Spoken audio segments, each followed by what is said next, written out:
Private practice owners, it's time to change the status quo of the medical delivery system. The medical industry has reached a critical breaking point where our providers are burning out. Practice employees are having staff turnover of unprecedented rate. At the same time, patient satisfaction and access to care are decreasing. We cannot continue this way. My name is Sabrina Runback, a cardiothoracic surgery PA and expert in neuroscience, psychology, and public health. 5 years ago, I was in your shoes, working 80 plus hours per week, putting out fires every day, and my to-do list never ended. I literally took myself to the bottom before I had the epiphany that you are all having right now. I then spent the last 5 years mastering performance science. With the right strategies, I have helped practice leaders all around the world, transforming their practices to be more profitable and gain back a day per week. The free time they desperately want so they can have not only the lives that they want, but also provide their patients the care that they need. Join us for inspiring interviews with thought leaders in the medical industry as we help you rewrite the rules within your own practice, change the culture within your team, and decrease distractions, discouragements, and decision fatigue that are killing your productivity. Welcome to the Powerful and Passionate Healthcare Professionals Podcast. Hi, everyone. This is Sabrina Runback, your host for the Powerful and Passionate Healthcare Professionals Podcast. Thank you so much for joining us another day, another week. And think about nowadays, how well are we just going, thriving, and maintaining everything, especially as we're coming off this downfall of summer, right? The dog day of summer where we feel like, ooh, everything seems to be a little harder, a little slower. But did I actually recharge and refill myself? And that's why we have Dr. Leslie here with us. She has spent her whole life in healthcare. She has more than 25 years experience as a holistic chiropractor that has also been practicing in Central Coast in California. And she also spent 10 years before that as a medical lab scientist. Over the past couple of years, Dr. Leslie really have devoted herself combining the scientific knowledge of her holistic and nutritional expertise in health coaching and consulting. And she particularly loved to work with women who wanted to lose weight, address hormone issues, and resolve and reverse chronic health issues. Now, we know healthcare professionals are always on the go. You're serving your patients constantly. But have you stopped for a second to serve yourself and really eat your way, think your way out of whatever stress and things that didn't serve you? So thank you so much, Dr. Leslie, for being here. Thanks. I'm glad to be here.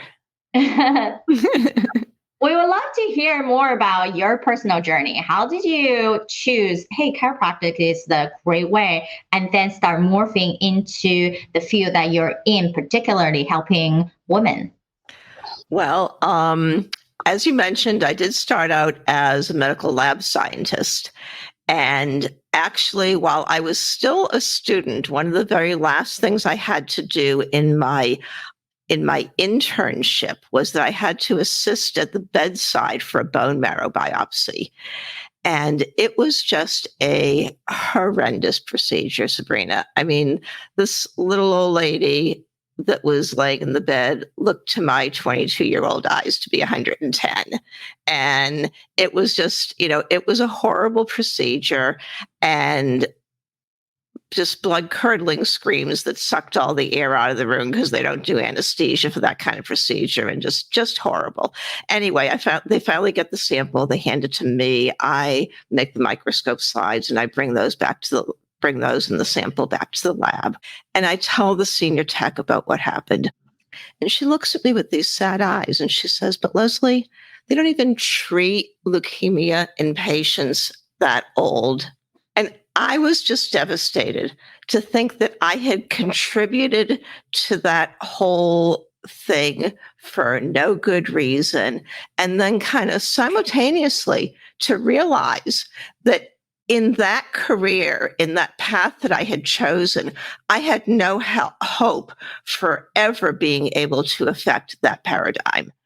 And that's when I realized that I needed to be on the other side of the fence, so to speak, helping people from keeping people from ever having to get into that hospital bed. And so that's why I eventually went back to school and became a chiropractor and did that for, 25 plus years. And it was really my own health experiences within that had me make the shift into the aspect of coaching and consulting that I work mostly in, because I had a hellacious time during menopause. And I took what I thought was going to be a natural, easy way and went on bioidentical hormones. And 2 months later, I weighed 20 pounds more. The symptoms had stopped, but I had a new problem. So then I had to go down the tunnel and do my own research and figure it out, how to get the weight off, how to balance my hormones, how to start thinking clearly again and get on even keel with my moods, like before I killed my husband or kids. So right, yeah. you exchange one problem to the next. Yeah. What I do, like, do I feel better supposedly, but I gain weight?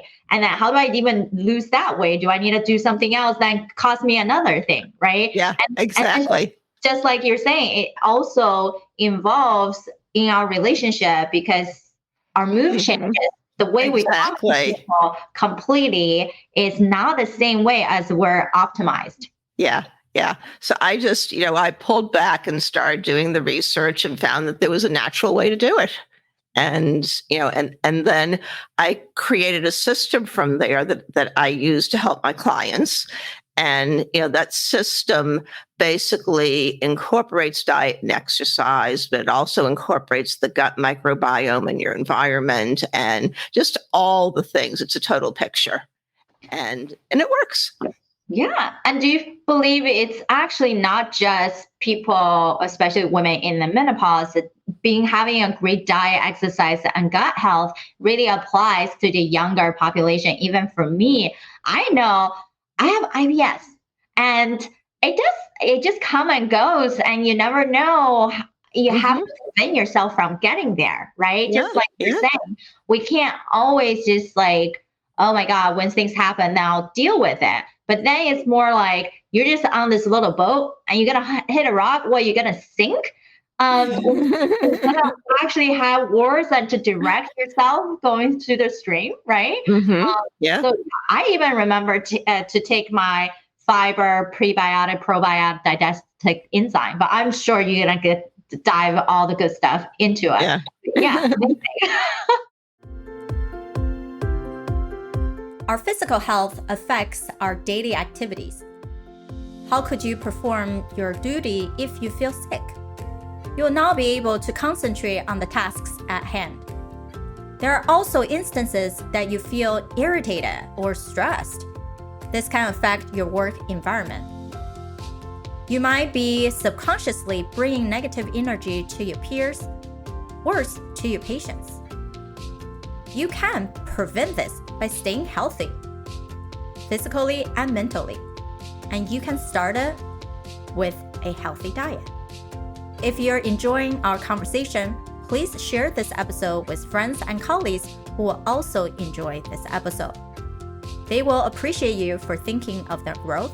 Now, let's get back to the rest of our show. Yeah. And I'm a big fan of doing as much of it as possible with good old-fashioned whole food. So I put the ground flax seeds and the ground chia seeds in oatmeal or in my smoothie or that kind of thing, rather than, getting the thing of Metamucil. And that's what I recommend to people. Yeah.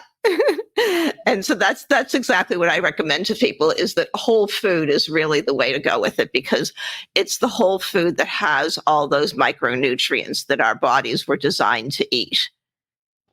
Yeah, perfect. That's a great Yeah. simple example Yeah. of you, instead of buying more meds and Yeah. any supplement that we get, right, or prescription medication, you always come with some side effect. You said like you gain the weight. So, Yeah. what do you think are some prevalent misconceptions people have about using food and nutrients to turn their life around? Well, I think one of the biggest things is kind of the what should they eat and what shouldn't they eat. And and I've had my own evolution in all this too, because for instance, I'm predominantly plant-based, but I don't say that people have to be vegan, because you can be a junk food junkie and still be vegan. It's more the quality of the food, it's more whole food that makes the difference. And the biggest thing that I found as far as the hormone balancing, and I think this affects far more than just women and their hormones, it affects all people and their hormones, is getting rid of dairy. And that's the one recommendation that I really do make to people, that the one thing that I say they really need to get rid of. Other than that, it's like, everything else, you can have a little bit of meat and it's not going to kill you if you just do it once in a while, and, that kind of thing. But if you're taking in dairy, you're basically feeding yourself bovine growth fluid. And when you think about it, that's what dairy is. It's designed to turn a cute little 40-pound calf into a 1,000-pound cow in a year. Well, what's that going to do to you, a grown human? Right. So dairy, if you Yeah. think, I do not like milk. We see the got milk commercials, right? I guess like people are not really drinking as much milk, but I like almond milk, like these alternatives. But I still love my cheese. So in a sense, I'm still getting dairy. So do you see people who are selective about, oh, maybe I have switched from regular whole milk to these alternative milk? Are they really beneficial for us? Or do you think if they keep still consuming cheese or relatively related product, there's still the deficit of this, just the same thing as you would drinking milk? Well, here's the thing, is that when you're eating cheese, you've basically taken that bovine growth fluid that I was mentioning, that's loaded with hormones and loaded with growth nutrients in it, and you're concentrating it by pulling out all the water. So you're making it even that much more of a problem. And now understand that you are talking to a former ice cream and cheese addict here. Okay. So I did manage to get past it. And that's kind of my words of wisdom, if you will, is that, it was uncomfortable for a few weeks, but I'm so glad that I got to the point to where now it's like, I just have no desire for it anymore. And I've kind of come full circle with it and just won't even really consume it. And yes, there are some cheese alternatives on the market. And I do use some of the ones, that the cream cheese type ones, on occasion. I don't use them a lot, but I do use them a little bit on occasion, the ones that are made with nuts. And there are a couple that are coming onto the market now that are like the harder cheeses that are made with nuts, and they've fermented them so that they're a little bit more like hard cheese. And so as a transition food, that's not a bad choice. So yes, just like when I talk to people about like willpower is so short lasting, discipline is harder to build. Let's just not even worry about it. Let's transition ourselves out, as you're saying. So then you no longer have to rely on those type of behaviors, thoughts to help us get to the next better life, right? So it's about breaking down this big whole idea of I have to cut dairy out of my life. Ooh, how do I do it? If I already love my ice cream, love my cheese, love like just having my milk and cereal. Well, what can we do to at least cut down 80%? Then 50%, or swap it out to alternative, as you're mentioning. Yeah. Do you see when people switch to the alternatives and they're actually gaining benefit, or how long it will take them to get that benefit? I think it happens pretty quickly, especially if you've got like a woman that's in perimenopause that's having horrible symptoms. If she gets rid of the dairy and brings in a little bit of soy, and I really make the emphasis on organic soy, so we know that it's not genetically modified. So she gets rid of the dairy, brings in some soy, and really works at cleaning up the rest of her diet. Typically, they'll see results in a couple of weeks. Oh, that's great. Just a couple of weeks. I mean, we have wasted time on doing so much more in a couple of weeks, right? Yeah. All the people, even you can only keep your resolution for 2 weeks, you can try this. And then it's about how do you make it happen. I always think about like, this is big goal. If I wanted to cut completely in 2 weeks, how do I do a systematic? How do I reward myself when I actually stopped? Right? So then we feel good about all these things in our life. And that's part of our mind. I know Dr. Leslie talks a lot about that too. So now that we're thinking about, okay, gut health, get rid of dairy, try to eat whole food, adding chia seeds, hemp seeds, grind them into your smoothies, into your drinks, part of your oatmeal, that's you already eating. So you don't feel like you have to do anything additional, and natural, amazing fiber. What other things would you suggest? So those are some of the main things. And just, the whole idea of eating mostly fruits and veggies and whole complex carbos and beans and grains and things of that nature, just bringing more of those natural foods back into it. One of the things I tell people is that when you go into a store, look at it as though you're some native from some continent, someplace that has never seen processed American food. And what are the things that you're going to stick to? What are the things that you're going to recognize as real food? And those are the things that you want to gravitate to. So you're talking mostly your fruits and veggies, your beans, your whole unprocessed grains, maybe a little bit of meat, but not a great deal of meat, and that kind of thing. Yeah. And I mean, also just doing a new shopping list, it can create a bonding experience with your significant other or your kids, just to play, right? It's like discovering a new ability, new skill. Maybe you don't necessarily love to cook, but you can find simple ideas and recipes, at least just to get your mind going toward thinking on healthy living. We are what we eat. It is important that we stop for a moment and think about what type of food our body needs. It should not take us more than a minute to determine the quality of food that we take on a daily basis. It would be better if you can spend 20 minutes a week to plan out your meals for the next 7 days. You're doing your body a favor by adding more whole grains and cut dairy in your diet. It doesn't have to be immediate. You can do it gradually until you have completely modified your diet. You should feel the improvement in your physical health in just a couple of weeks. And at the end of the day, really, everyone, we have to be honest with ourselves. How much does our health truly worth to us, right? If you don't feel good, you're constantly running to the bathroom, do you think you can actually focus enough to deal with your patients that's like reading media, right? Constantly. And your team is like, oh, what do you want me to do next? Right? Yeah.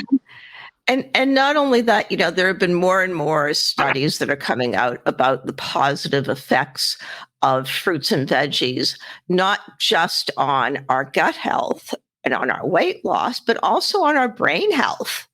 I was actually just one of the people that I follow in the world of nutrition, as far as what's out there in the common market, is Dr. Greger, who does Nutrition Facts. And he just did a video last week on fruits and veggies and how they actually, there are studies that show that they decrease anxiety, they help with mood, they do all those things that that we don't think of it in those terms. We just think of it, oh, well, fruit's good for me. Yeah, but you don't realize how many ways it's good for you. It helps your mood. It helps your brain power. It helps you concentrate. It does all that stuff for you that you don't even think about it. Oh, for sure. Yeah. And then think about like how many serotonin receptors in our gut, right? And that's why people are moodier when they have gut problems. Yeah. Yeah. And you're feeding that good guy gut bacteria that is producing that serotonin. So exactly. it's all full circle. Yeah. Right. Everything is so interconnected, right? You keep just thinking about doing one thing, but then not the other. They will start impacting each other. So as someone who's in the healthcare arena, what do you think is the big thing we have to pay attention to as practitioners, whether it's on our own health or if when we are engaging with our patients on the topic of nutrition and having a better healthy diet or healthy gut for that matter? Yeah, I think the biggest couple of things are getting away from the processed foods and all the added oils and all that stuff, and getting away from dairy and concentrating more on fruits, veggies, whole grains. And when I say whole grains, I mean unpulverized grains. I don't mean like whole wheat flour. I mean like quinoa, brown rice, barley, millet, things like that. Perfect. And I think all of us can take into some consideration. You probably have heard about this information, and you probably heard about like, oh, let me maybe try to quit the dairy, but how, right? Like, can you keep yourself consistent enough just to try for 2 weeks? As medical practitioners, we should be forerunners of a healthy body. How can we convince our patients to do so if we cannot do it ourselves? Let's become an example that we can go a long way with good physical health. Furthermore, we'll be able to stay in practice in the decades to come. Who would have thought that you can start it by just changing your diet? As we proceed to the next phase of our show, I really appreciate Dr. Leslie for sharing all these amazing tips for us. And we also know that health is one of the major components, right? Physical health of our life, but it's harder to be experts in everything. And sometimes we don't really need to be Superman and Superwoman, right? No. And like it's tiring. So the more we understand where we sit, where we are, the easier to tap into the higher performance level, being happy and satisfied in our life. So I asked our speakers to take a life well assessment on themselves. So Dr. Leslie, when you took the assessment or when you saw your results, what are some thoughts that pop into your head?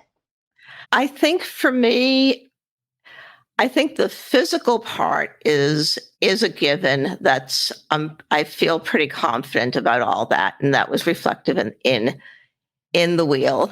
And I think that some of the mental, emotional stuff, maybe relationships and that kind of stuff are more an area that I've been actively working on, and so I did see that in the assessment. Yeah. Yeah, amazing, right? Like we can go on live. We sometimes get a little sidetracked and then we can bring ourselves right back on the path again. Yeah. And I think it's good, to me, life is about growth. We're always growing and changing, and that's the way it should be. Exactly, right? The more reflective, the more growth we have, then we don't feel like that stagnant, not just, comfortable, or I'm doing great things, but can you tap into the next level where you're doing amazing and everything? So I appreciate you.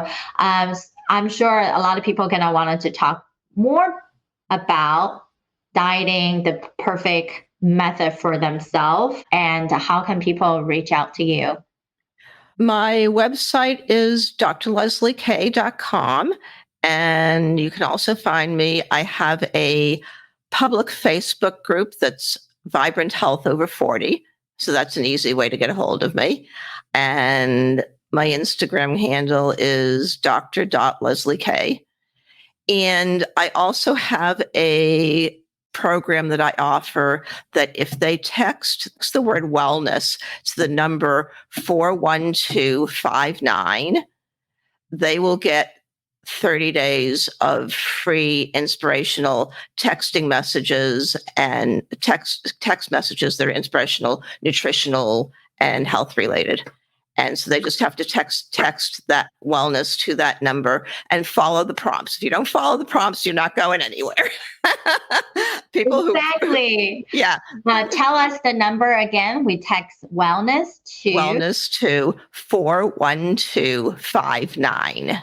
41259. Everyone, grab your phone, put in your text message, get the amazing little daily prompts so you can live even more amazing life, right? And we're so appreciating everyone for joining us for this episode. Please let us know what is the one major takeaway that you love about this episode, or the one thing you're going to commit to for your own health. And if you like to contact Dr. Leslie, she has given you every single possible ways. And if you would like to chat with me, feel free to grab a virtual coffee chat. I would love to see your lovely faces. Thank you for listening to today's episode. You're listening to me right now.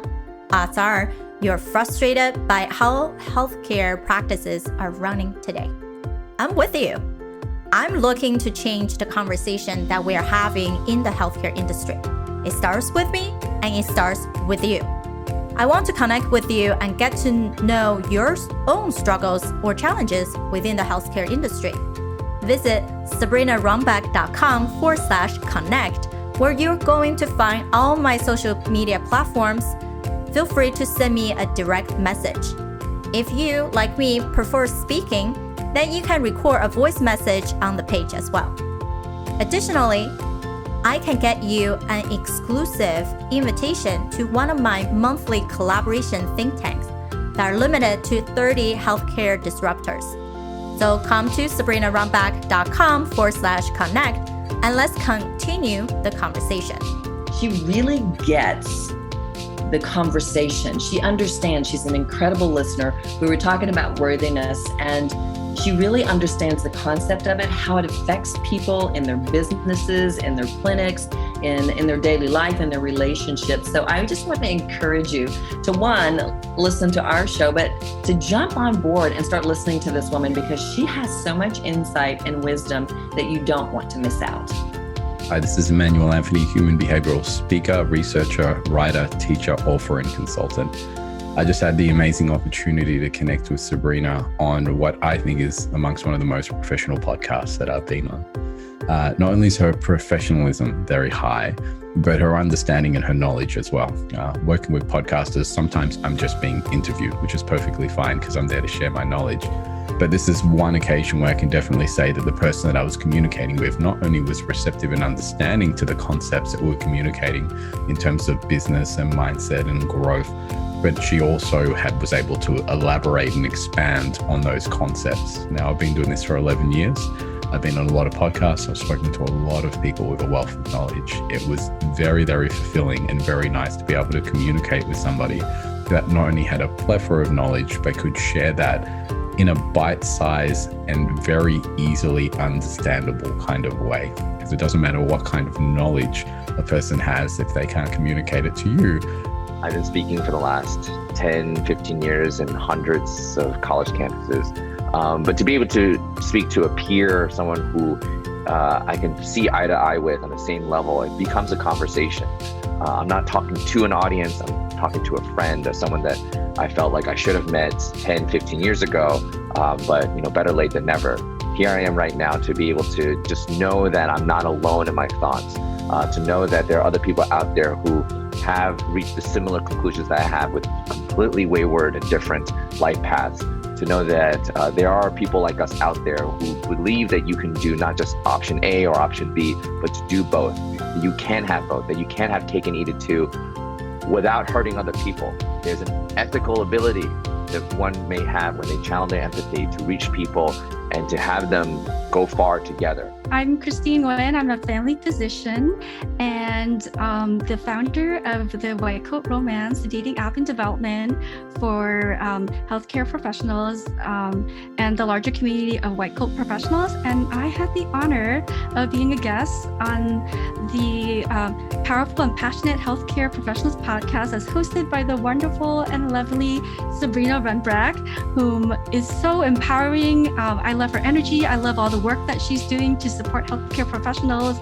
And we had just a blast, like talking about all the things that are relevant in our community and all the work that we're doing. And I love listening to all of her podcasts and all the guests that she's interviewing and all the great work that they're doing. And it's just so inspiring. Her energy is infectious. And I love that she is constantly uplifting this community. So I encourage that everybody go out there and go check out her podcast. I would go ahead and binge on all the episodes like I did, and you won't regret it.